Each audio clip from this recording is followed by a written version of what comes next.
Há mais ou menos 10 meses atrás, o melhor mangá já feito na história foi feito, sendo ele Kagurabashi, uma história sobre espadas, magia e vingança. Tá, falando sério agora, Kagurabashi foi um meme gigantesco.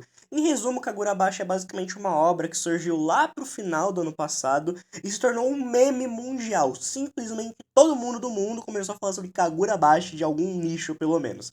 Por causa, o motivo é engraçado. Basicamente a obra passava um ar de mangá genérico, digamos assim, né? E por conta dessa impressão que o mangá passava, as pessoas começaram a fazer um montão de meme referente a isso. Ah, sim. O melhor mangá de lutinha que não vejo desde a Era Heian. Então, basicamente, o que era pra ser só um meme hahaha engraçado, digamos que saiu um pouquinho dos limites, porque literalmente não deu um dia depois do lançamento do primeiro capítulo e a obra tinha o wiki da comunidade, milhares de fanarts, recolors das páginas do mangá e um site inteiro mostrando um timer falando, abre aspas, o próximo capítulo lança tal dia. E digamos que a galera ficou um pouquinho empolgada com a obra, digamos assim. Mas, Cobb, uma pergunta. Essa obra tem potencial? A resposta é simplesmente não sei. Falando um pouco sério agora, gente, é a primeira obra do cara. A obra não ficou famosa porque, nossa, é um artista já renomado que tem trabalhos antigos. Não, é só um cara. É a primeira vez na vida dele fazendo uma história longa. Ele tinha feito umas one shot, né, histórias curtas e etc. Mas é literalmente a primeira vez que ele falou: vou fazer uma obra grande. E como é a primeira obra grande do cara, não tem como nós saber se é bom ou não. Na teoria, porque diferente das pessoas comuns que acharam o meme engraçadinho e droparam a obra logo em seguida, eu continuei acompanhando. E é mentira. Eu quero deixar bem claro que não, eu não continuei acompanhando a obra. Digamos que passaram-se vários meses, tipo, muitos meses, e aí eu fui pegar pra ler a obra. Mas não importa, porque é sobre isso que iremos falar no vídeo de hoje. Que, não ironicamente, Kagurabashi pode se tornar um dos melhores animes de porradaria franca da atualidade. Enfim, chega de enrolação e bora pro vídeo. Hoje eu vou te falar sobre colisão de domínios. Ok, agora que eu basicamente expliquei o que foi Kagurabashi, eu acho que eu finalmente devo comentar um pouco sobre a introdução da obra. Kagurabashi é um mangá shonen, ou seja, anime destinado a público jovem, adolescente. Uau, anime de lutinha, que legal. Basicamente a obra conta a história de Shihiro Hokuhira, o filho de um ferreiro que tem a capacidade de criar espadas mágicas.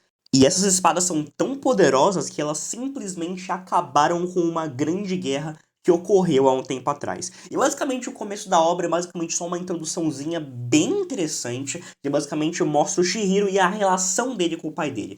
E é uma coisa muito interessante porque tem um contraste muito maneiro. O Shihiro é um moleque quietão, meio sem emoção, meio na dele, digamos assim.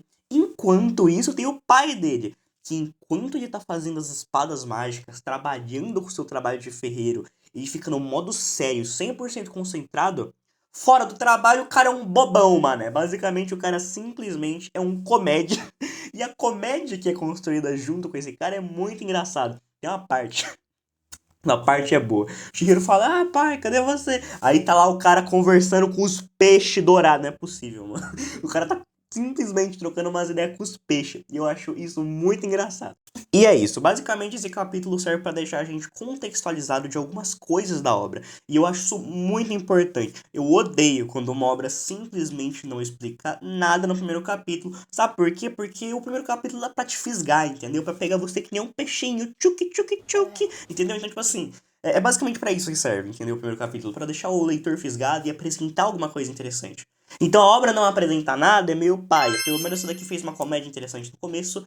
E eu vou explicar o resto do capítulo pra vocês.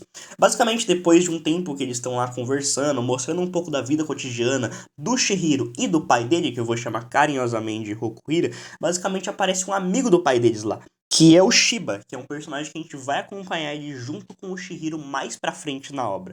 Basicamente, esse Shiba, o tal do amigo do pai do Chihiro, chega do nada e começa a trocar uma ideia na moral com eles ali. Ele basicamente começa a comentar que, nossa, Chihiro, seu pai é um incrível forjador de espadas, moleque. Você não tá ligado? A quantidade de vida que ele salvou naquela guerra foi absurda. Aí o pai do Chihiro fica tipo um pouco, nossa senhora, não precisa falar isso pro meu filho, ele sabe já, meu Deus do céu. E aí basicamente depois que o Shiba carpa, né, ele vai embora da casa dos dois, basicamente o pai do Chihiro fica um pouco mais sério e ele fala, ô moleque, então, vamos lá quando a gente fala um negócio. Aí basicamente a cena troca e mostra o pai do Chihiro junto com o Chihiro entrando numa sala. E nessa sala, em cima de um pódio, tem uma das espadas mágicas que eles tanto comentam. Ele basicamente conta um pouco mais e fala que alguma dessas espadas mágicas estão dentro de um porão. E ele começa a falar algo muito importante pro Chihiro. Essas espadas que eles têm foram forjadas e usadas na guerra. As espadas sempre salvaram as pessoas e basicamente abriram um caminho para uma nova era, já que elas são espadas mágicas capazes de acabar com guerras sérias e coisas do tipo. Entretanto, as katanas forjadas por eles, como são mágicas e extremamente poderosas, elas ainda são ferramentas que tiram a vida das pessoas. É assim que elas funcionam, afinal de contas. Então o pai do Chihiro basicamente corta um bambu aleatório pra mostrar que a espada corta pra caramba, né, aparentemente. E basicamente ele pergunta pro Chihiro se ele vai ser capaz de suportar esse fardo. E mesmo o Chihiro sendo um personagem que na teoria parece muito genérico, parece muito na dele, e até meio Ed vibes, né? Ai meu Deus, eu sou triste, trevoso. Ele basicamente olha e fala, eu não sei dizer. Mas eu tô disposto a assumir a responsabilidade. É algo bem maduro vindo do personagem, que eu pensei que seria o Sasuke e o Uchiha 2.0. E eu acho muito interessante isso. Aí basicamente depois o pai do Chihiro para, ele olha pro moleque e fala, então vamos voltar pro trabalho, pode crer? Aí basicamente o Chihiro olha pro pai e fala, então beleza, mas e os bambu que você cortou ali? O cara esqueceu de pegar os bambu. Cara, esses dois são um comédia. Aí, basicamente, depois disso, o mangá corta pra 38 meses depois, onde basicamente mostra uma gangue executando uma rapaziada num galpão abandonado ou coisa do tipo. Só que, de repente, enquanto basicamente eles estão conversando, tem um cara esquisito lá em cima, vendo tudo acontecendo, e ele desce e começa a usar uma magia estranha de invocar umas árvores do chão de repente. Só que depois disso, a cena troca novamente e mostra o Chihiro e o Shiba, aquele amigo lá do Rokuhira, de boa conversando dentro de um trem. Basicamente ele chega, eles se sentam, eles começam a trocar uma ideia, pai, etc. Só que do nada, basicamente o Shiba olha pro Chihiro, que tá muito modo sério, pelo amor de Deus, olha esse moleque, mano. E basicamente ele pergunta, e essa cicatriz? Se quiser tem como ela sumir, né? Você tá ligado, né? Dá pra te deixar mais bonito.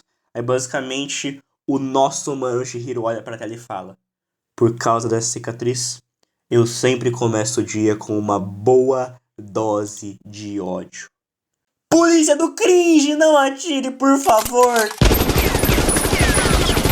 Enfim, piadas à parte, eu achei engraçado. Aí basicamente depois disso, o Shiba basicamente comenta com o Chihiro que você vai ficar maluco se você continuar assim, suave? Então a cena troca pro Shiba e pro Chihiro andando numa cidade. Eles basicamente trocam uma ideia bem simples, falando que basicamente tem uma suposta gangue na cidade. Eles estão procurando, né? Então troca novamente o painel e mostra 4 pessoas amarradas em uma ponte. Aparentemente existe um grupo de pessoas que estão tentando expulsar essa gangue da cidade. E aparentemente essa gangue não tá pra brincadeira não. E a gente sabe muito bem quem são essa gangue. Afinal eles apareceram no primeiro painel de 38 meses depois. Aí basicamente o mangá mostra um monte de membros dessa gangue conversando, trocando uma ideia bem de vilão mesmo, só que de repente alguém taca uma faca e simplesmente corta a garganta de um deles. E mostra que foi nosso mano Shiba, que simplesmente é bom pra caramba em arremessar coisa, pelo amor de Deus. Aí basicamente depois disso o cara da gangue vai tentar fazer alguma coisa, só que aí o Chihiro sobe em cima da mesa e faz um corte limpo que mata todos os caras. Nossa senhora, vou falar um bagulho aqui sério, tá? Essa obra tem uma arte até que bem padrão nas cenas de conversa e tal, mas nas cenas de ação, meus amigos, Puta que pariu, esse cara desenha bem pra caralho, irmão. Então, basicamente, a cena corta e mostra o Chihiro e o Shiba adentrando aquele galpão que a gente viu lá no começo, aqueles membros de gangue matando uma rapaziada, né? E aí, basicamente, o Chihiro entra e... Meu Deus, esse painel é muito zica, tá? Nossa, esse daí em específico é o maior painel que eu vi nesse mangá. Nossa senhora, que painel zica. Aí, basicamente, o Chihiro fica nessa pose muito foda de anime.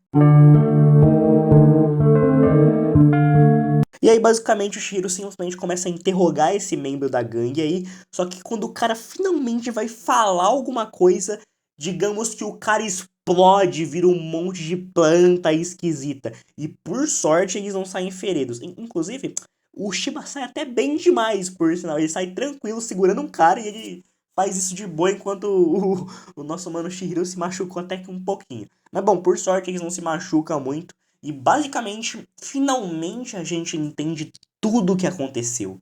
38 meses antes desses eventos ocorridos agora, basicamente a casa do Chihiro foi invadida por um grupo de magos. E os mesmos mataram o pai do Chihiro e roubaram todas as espadas mágicas que eles tinham. Exceto por uma 7ª espada que quase ninguém sabia da existência. Que inclusive é a espada que o Chihiro usou agora há pouco. E invocou esses peixinhos muito loucos aí, que mais pra frente na obra a gente vai saber o que eles fazem. Enfim, como vocês devem ter reparado, eu gostei muito desse começo. Genuinamente, a obra me interessou demais. E eu vou falar um negócio aqui, eu não esperava absolutamente nada. Eu pensei que ia ser paia, eu pensei que ia ser mangá genérico. Porque esse era o meme, entendeu? Só que quando eu fui ler, eu me impressionei muito. E eu vou falar um negócio sério pra vocês. Recomendo fortemente Kagurabashi, tá? Sem piada. Aproveitar que o Jujutsu Kaisen tá acabando agora, que Boku no Hero acabou e tal. Pô, dá uma chance pra Kagurabashi que eu acho que vocês vão gostar bastante. Ah, e só dando uns spoilerzinho, depois dessa primeira introdução da obra, né? Finalmente começa o primeiro arco dela logo depois. E esse arco é muito interessante. Ele apresenta personagens super interessantes, um draminha no meio, e tem aquele vilãozão, primeiro vilão que todo mundo vê em anime, sabe? Aquele cara bem impulsivo, vilãozão mesmo, que tem os ideais ao contrário do protagonista. E eu acho esse vilão legal. Eu sei que ele é meio que um vilão bem generiquinho, mas se é genérico é porque já funcionou antigamente. Se vai funcionar hoje em dia, eu não posso responder essa pergunta, mas eu gostei do vilão. Enfim, muito obrigado por assistirem o vídeo até aqui. Espero de verdade que vocês tenham gostado. E se você puder dar like, se inscrever, compartilhar para me ajudar nesse projeto e trazer mais vídeos para vocês, eu agradeço. Eu venho aqui falar novamente que a minha edição não é as 1000 maravilhas do mundo, mas eventualmente eu vou ficando melhor. Eu já tô sentindo um progresso, Não tá tão ruim assim, já tá progredindo. Ah, inclusive, só fazer um adendo, esse vídeo era pra ter saído bem antes. Desculpa, mas o próximo vídeo vai sair um pouco mais cedo. Pelo menos eu espero. Ah, e antes que eu me esqueça, por favor, comenta aí embaixo se você quer que eu traga uma parte 2 contando o próximo arco aqui, né? Introduzindo mais obra e falando mais sobre ela. Porque de verdade eu gostei e eu vou acompanhar, assim. O negócio vai sair ali semanalmente, se eu não me engano. Então eu tô gostando de acompanhar. E é basicamente isso. Um grande abraço. Falou e fui!